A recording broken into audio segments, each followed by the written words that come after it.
What's the most pointless argument you've been passionately involved in? 1. One time my wife and I were arguing, and eventually we arrived at the same point.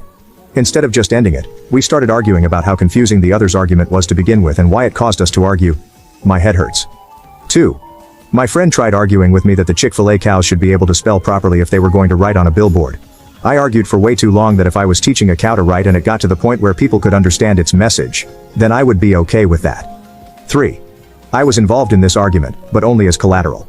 2 guys were arguing whether dogs have souls and I was the only other person in the room just listening to them passionately defend their views. At one point as the debate got pretty heated, the guy that believed that yes, dogs have souls, asked me in an exasperated tone, "You believe dogs have souls, right?" To which I replied, "I don't even believe humans have souls." That somehow both ended the argument and didn't turn it against me. 4. How deep can a pan be before it becomes a pot? We still haven't figured it out. 5.